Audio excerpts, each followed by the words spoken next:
स्वागत है आपका बीबीसी में। और आज मैं अकेला नहीं हूँ, मेरे साथ हैं इस साल की यूपीएससी टॉपर टीना दावी। टीना, बहुत बहुत स्वागत है आपका बीबीसी में। धन्यवाद। मैं यही जानना चाहूँगा सबसे पहला सवाल कि एक दिन जब रिज़ल्ट आने वाला था, उससे एक दिन पहले और एक दिन बाद ज़िंदगी कैसे चेंज हुई, मैं ये जानना चाहूँगा कि आप हमारे लिए वो बयां करें।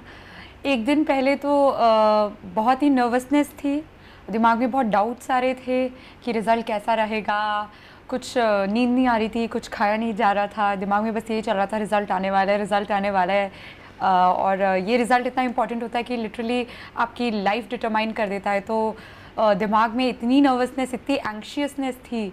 और एक दिन बाद, रिज़ल्ट के एक दिन बाद समझ ही नहीं आ रहा था कि अच्छा क्लियर हुआ और रैंक 1 भी आ गई और इतना सारा मीडिया अटेंशन। अब सडनली सब मुझे जानते हैं, इतने लोगों के कॉल आ रहे हैं, एकदम दुनिया बदल गई।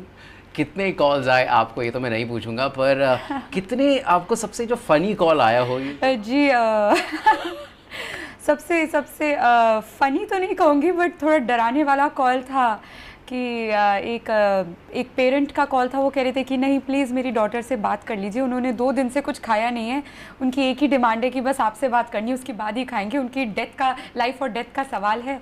तो ये थोड़ा डरावना कॉल हो गया था। तो इसको मैं फ़नी तो नहीं कहूँगी। नॉवेल्स भी आप पढ़ती हैं काफ़ी सारे, कौन कौन से नॉवेल्स पढ़ती हैं? जी काफ़ी सारी, चाहे फ़िक्शन हो, नॉन फ़िक्शन हो। फ़िक्शन की बात करें तो जैसे कि आपने कहा कि मुझे जेन ऑस्टिन बहुत पसंद है। नॉन फ़िक्शन की बात करें तो मैं पी साईनाथ पढ़ती हूँ, अमर्त्य सेन पढ़ती हूँ, डॉक्टर B.R. अम्बेडकर, काफ़ी सारे। क्या आपने बचपन में कभी कॉमिक्स पढ़ी थी? कॉमिक्स, हाँ, मैं आर्चीज़ कॉमिक्स पढ़ती थी। मैंने थोड़ी अमर चित्र कथा की भी कॉमिक्स पढ़ी हुई हैं। तो रीडिंग तो काफ़ी रहा है और डाइवर्स रीडिंग है। डाइवर्सिटी की आपने बात की, आर्ट से भी आप काफ़ी जुड़ी हुई हैं। मैं अभी देख रहा था मधुबनी पेंटिंग और पढ़ रहा था जी। पेंटिंग का शौक कैसे आया आपको और किस तरह से मोटिवेट हुई आप पेंटिंग करने के लिए? जी, पेंटिंग का भी शौक़ मैं कहूँगी मम्मी ने ही डेवलप कराया। उन्होंने कहा कि नहीं बेटा, आप थोड़ा कंस्ट्रक्टिव एक्टिविटीज़, एक हॉबी कुछ बनाइए। और फिर मैं यही सोचती रही कि अच्छा कुछ इनबॉर्न तो है नहीं कि क्या करें, तो किस में बनाया जाए। मेरी मम्मी बहुत कल्चर्ड हैं, तो वो बहुत हैंडीक्राफ्ट मेलास लेके जाती थी। तो तभी एक बार हम गए और वहाँ पे मुझे पेंटिंग्स, मधुबनी पेंटिंग्स दिखी।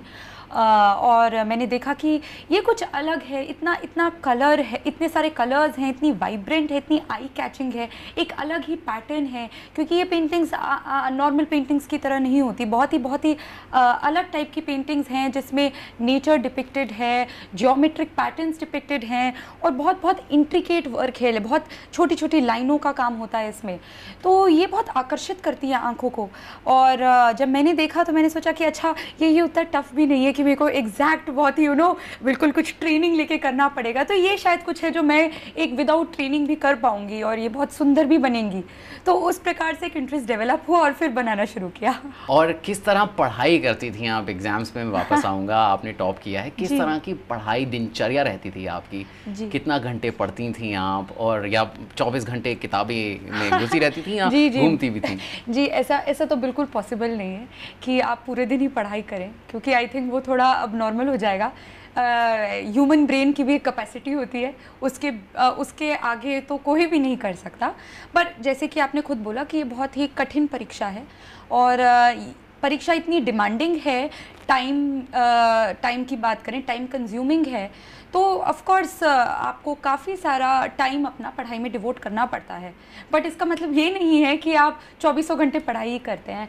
और आपने मेरे से पूछा कि मैं कितने घंटे पढ़ाई करती थी, तो तकरीबन हम कह सकते हैं 8 घंटे एक दिन में।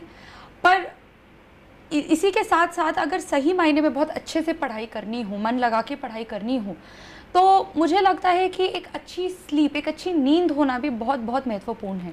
क्योंकि अगर दिमाग वेल रेस्टेड नहीं होता है तो आप अच्छे से पढ़ाई नहीं कर पाते। साथ ही साथ बहुत ही खुश भी रहना होता है, बहुत मोटिवेटेड भी रहना होता है इस एग्ज़ाम में। ये एग्ज़ाम बहुत कठिन है और हर तीसरे दिन ऐसे लगता है कि नहीं अब नहीं हो रहा, अब रहने देते हैं, अब ये शायद हमसे नहीं हो पाएगा। तो जब ऐसी परिस्थिति हर तीसरे दिन आती है तो एक अपने आप को खुश और मोटिवेटेड रखना भी बहुत महत्वपूर्ण हो जाता है। तो मतलब आपने 10वीं कक्षा से ही ये डिसाइड कर लिया था कि आपको सिविल सर्विसेज में जाना है? सोच रहे थे, बट मैं तो कहूँगी 11वीं में ही हुआ, 2 महीने साइंस करने के बाद। कोई ऐसी चीज़ जो आपको मोटिवेटेड रखती हो, जिसने आपको मोटिवेटेड रखा? क्योंकि आप जब पढ़ती हैं, जब किताबों में अपना ध्यान लगाती हैं तो मन भटकता है, ये लाजमी सी बात है। जी जी। आप किस तरह से अपने आप को रोके रखती थी कि नहीं नहीं अभी नहीं, अभी करना है, अभी मंजिल दूर नहीं, अभी पास है, पास है? वो मोटिवेशन फैक्टर क्या था आपकी लाइफ का? जी, मोटिवेशन फैक्टर यही था, जैसे कि आपने कहा कि बहुत ही स्कूल टाइम से ही, क्लास 11 से ही मैंने सोच लिया मुझे सिविल सर्विसेज करना है। तो जब तब से ही एक वन ट्रैक माइंड बन गया था, तो मैंने कभी किसी और ऑप्शन के कंसिडर ही नहीं किया। हालांकि ऑप्शन थे कि मैं एकेडमिक्स में चली जाऊं, या मैं आगे लॉ कर लूं, या मैं पॉल साइंस ही आगे पढ़ लूं, तो ऑप्शन तो थे, बट क्योंकि हमेशा से एक ही तरफा एक दिमाग ने सोच लिया था कि यही करना है, तो जब यही करना है तो फोकस यही रहा कि नहीं, मुझे जब यही करना है तो सारा 100% इसी में लगा दिया जाए। साथ ही साथ मम्मी पापा मोटिवेट करते रहे, जब भी लगा कि नहीं अब नहीं हो रहा तो उन्होंने कहा नहीं बेटा, आप पढ़ाई में अच्छे हैं, आप कर सकते हैं, आप लगे रहिए। तो ये मोटिवेशन और एक जो सेल्फ मोटिवेशन रहा कि नहीं, जब हमेशा सोचा ही यही था तो अब हाथ खड़े करने से क्या फ़ायदा, जितना हो सके लगा दें इसमें। और आपने हरियाणा कैडर चुना है, कोई खास वजह हरियाणा चुनने के लिए? जी, 2 वजहें हैं, एक पर्सनल रीज़न है और एक प्रोफेशनल रीज़न है। पर्सनल लेवल पे ये है कि मैं एमपी में 10 साल रही, फिर मैं दिल्ली में 10 साल रही, तो मेरा एक पर्सनल लेवल पे ये था कि नहीं अब कहीं और जाके काम करना है। पर मेरे फैमिली और मेरी सिस्टर की भी अभी एजुकेशन दिल्ली से ही होनी है, तो एक पर्सनल लेवल पे मेरे पेरेंट्स ने बोला कि नहीं, घर के पास भी रहिए, तो इसलिए हरियाणा दिल्ली के बहुत बहुत पास है, बिल्कुल 4 घंटे आप कहीं से भी हरियाणा से दिल्ली आ सकते हैं। तो एक पर्सनल रीज़न पे इसलिए हरियाणा को चूज़ किया। और अगर प्रोफेशनल रीज़न पे बात करें तो मैंने जैसे कि कहा कि जेंडर इक्वालिटी और जो भी वैल्यूज़ मेरी फैमिली और मेरे कॉलेज ने दी हैं, तो महिलाओं से जुड़े मुद्दे कुछ ऐसे हैं जो बिल्कुल एक महिला होते हुए बहुत दिल को छूते हैं, और मैं भी एवरीडे पे ऐसी चीज़ों को फेस करती हूँ। तो और हरियाणा की अगर हम बात करें तो एक बहुत चैलेंजिंग स्टेट है और बहुत अपॉर्चुनिटीज़ भी हैं क्योंकि वो इतनी चैलेंजिंग है, और कई एक मायने से थोड़ी बहुत इस जेंडर इनइक्वालिटी जो वो स्टेट वो राज्य फेस करता है, मेरे ख्याल से इस वजह से उसकी ओवरऑल जो ग्रोथ है वो थोड़ी रुकी सी हुई है। पर जैसे कि अभी सरकार बेटी बचाओ बेटी पढ़ाओ, हरियाणा में इस प्रोग्राम के अंतर्गत इतना काम हो रहा है कि बहुत रैपिडली एक इम्प्रूवमेंट भी दिख रहा है, और अभी जो स्टैटिस्टिक्स हैं वो प्रॉमिसिंग है कि कुछ इम्प्रूवमेंट आया है। तो मैं इस इम्प्रूवमेंट की बिल्कुल पार्टिसिपेंट बनना चाहती हूँ, और मैं चाहती हूँ कि मैं भी इसमें अपना हाथ बढ़ाऊँ। ओके। और पढ़ाई तो आप करती हैं, आप IAS टॉप कर लिया है आपने, इसके आगे तो कुछ भी नहीं है, पर फिल्में कितना देखती हैं, टीवी कितना देखती हैं? क्या कोई खास टीवी सीरियल है जो आप फॉलो करती हैं, या आप अपनी माताजी के साथ बैठ के कोई टीवी सीरियल देखती हो जैसे कि आम घर में होता है? नहीं, मैं कोई हिंदी टीवी सीरियल नहीं देखती, क्योंकि शायद मम्मी का ही कभी, मम्मी खुद वर्किंग थी तो शायद उन्हें कभी टाइम नहीं मिला, तो ऐसे कोई इंटरेस्ट ही नहीं बन पाया तो टीवी सीरियल। बट टीवी पे न्यूज़ या कोई मूवी आ रही हो, कोई बॉलीवुड मूवी तो वो देख ली, गाने आते रहते हैं बॉलीवुड के तो वो देख लिए, तो ये तो नॉर्मल है कि इतना टीवी होता था, बट कोई सीरियल नहीं देखते।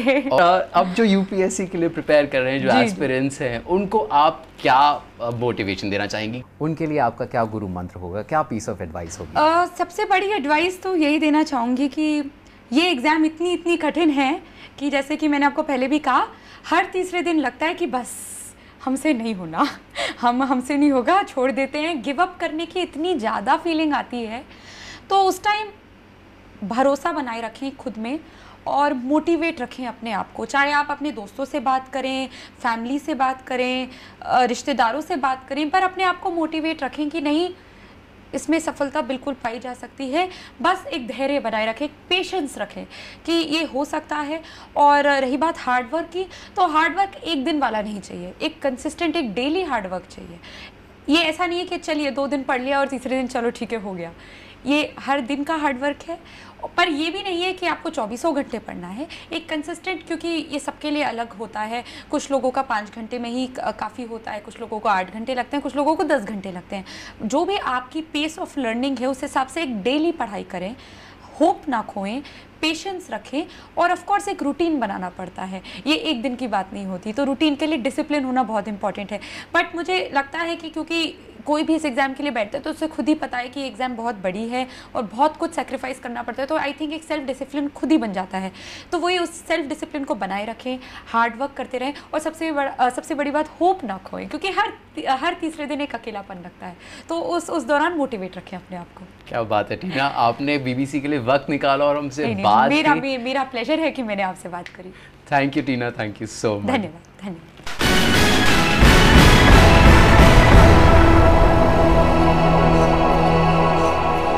Good evening and welcome to Barely Speaking with Tarun.